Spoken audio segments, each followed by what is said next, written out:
All right, if you did not get a chance to see what we were hearing over on Dawg Post, you're missing out. We've got a lot of details about what folks are saying about this past week. There's been a lot of movement in the SEC, needless to say. A lot of movement in this back seat real quick about what's going on at Alabama, Georgia's reaction to it from Georgia folks. You know, what does this mean? What does that mean? You know, one of the things that one person I spoke with in this past 8 days now said that, you know, why would Kirby want to take on, you know, the dealing with NIL and the transfer portal and all these things? And the quote was that he has the emotional bandwidth to deal with it. He you know, and on the other side of that, you know, Nick, it's not that Nick doesn't, but what does Nick Saban have to prove anymore? I mean, to me, the answer to that is nothing. So, you know, that's what I think we're at a point here in college football where we really have to assess how damaging the last, 10 days, 8 days has been for Alabama. And it's been bad. And the direct recipient of getting better from that has been a couple schools. Texas, I think Georgia for sure, with the addition of Robinson as the head coach, as an assistant coach. We're going to see what happens with Caleb Downs. I think Georgia's in really good position on that front. But in the What We're Hearing article, which is like a specialty article, it's stuff you can't get anywhere else from folks that we talk with around the league. You know, their view, generally speaking, was that everyone is going to benefit from Alabama coming backwards. Now, I talk about this a lot. There's something called a zero-sum game. And college football recruiting is a zero-sum game. For every player you don't sign, someone else signs them. For every player you sign, someone else can't sign them. That's what a zero-sum game is. 1 minus 1 equals 0. Okay? It's not this wild math that Kirby talks about. 1 plus 1 equals 3. With Alabama going backwards, I think the other question is who does it benefit indirectly? And there's no question it indirectly benefits Georgia. And that's the part I think that when you're looking around the country and you're seeing what's going on right now at Alabama, it's not good right now. I mean, Kalen DeBoer, just my take, and I think this is harsh, it looks like he's in over his head right now. Like right now. He didn't look like he was in over his head at Washington, but these are not the same beast. I mean, one is vastly different than the other. Alabama, you know, one time Kirby Smart told a friend of mine, I guess you could put it like that, that you know, at Bama, you can't go to the grocery store without people asking you specific questions about, you know, like you can't move. That's a problem. Like, that's hard to deal with when you are, you know, that just shows how serious everything is at Alabama. At Washington, at UW, I've been up there, Seattle, it's awesome. I mean, it's one of the great towns in America. But yeah, they're more nuts about the Seahawks than they are about UW. And they love Washington, don't get me wrong. But the Seahawks, they are the big deal, no question. They're not. Georgia is not at Alabama's psycho level. Very few people, very few places are, and you know, I think what you're seeing is a quarter of the roster is gone at Alabama. Like, they're just gone, and it's not helping that you're losing your best young players are leaving. So that's a lot of what's, you know. Now there's reporting today that Julian's saying is in the transfer portal. The guy's been there a week.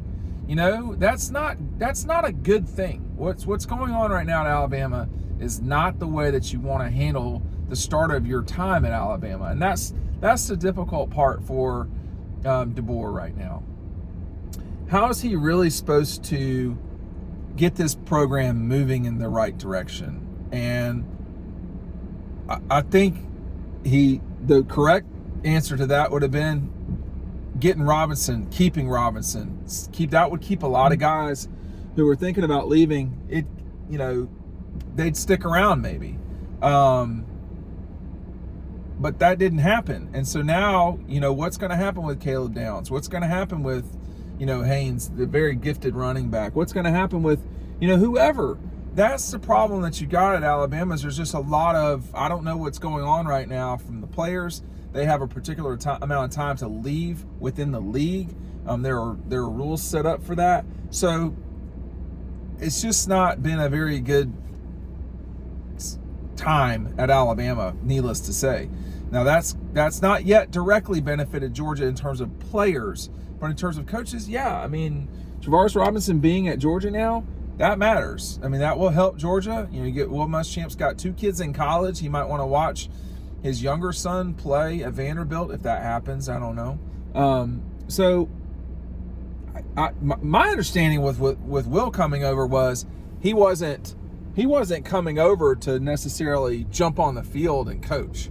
Like, that wasn't the initial thing that was supposed to happen a few years ago. It did, but that wasn't what was supposed to happen a few years ago. So, you know, I don't know. I mean, I might have gotten that wrong. I'm not sure. But now he doesn't have to, you know, now he can, you know, go about his life. So that's fine too. The other thing that I talk about and what we're hearing in a lot of detail is the mess that the college football playoff is right now. What I mean by that is there's no details that are worked out publicly. It may be that everybody at the committee knows what's going on. I know I you know, I can't speak to that. I don't know. It sounds like, well, the answer to that is that's not true. They don't know necessarily. Because until it's all released, things can change. We don't know who the broadcasting partner is going to be. There's 2 years left on a contract that ESPN's got with the college football playoff.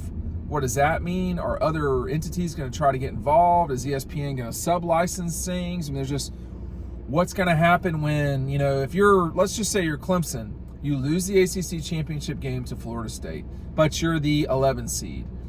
Or no, you're the 8 seed, okay? And you're hosting whoever.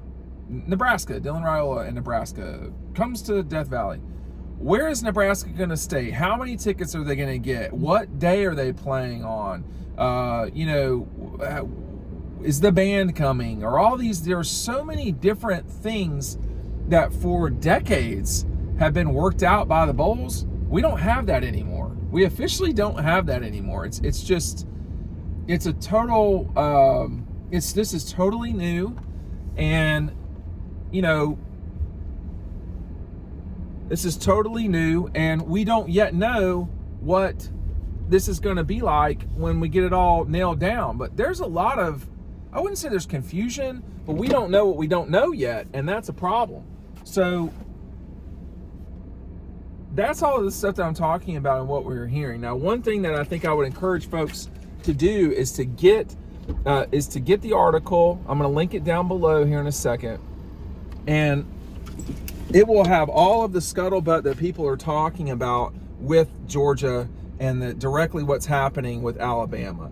My wife is staring me down, but I've got a little bit more to say, which is that, you know, this what's going to happen these next, I would say, not 2 weeks, but maybe a week and a half, maybe even a short amount of time. Where is Caleb Downs going to go to school?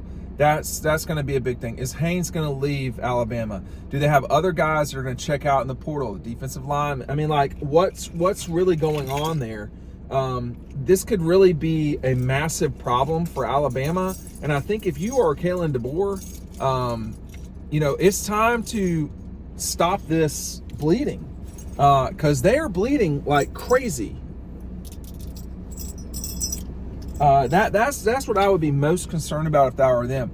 Folks around the league and folks around college football, they said that this fall was predictable. You can read more about that on and what we're hearing. But you know, for me, this is getting a little worse than I thought it would. I mean, I knew there would be transition, there would be problems, and there would be this, that, and the other. this is getting a little worse. But I don't say that specifically in what we're hearing, but check the article out down below. If you don't have a subscription, it costs you $1 to read it. Anyway, we'll see you on the website. Thanks for watching.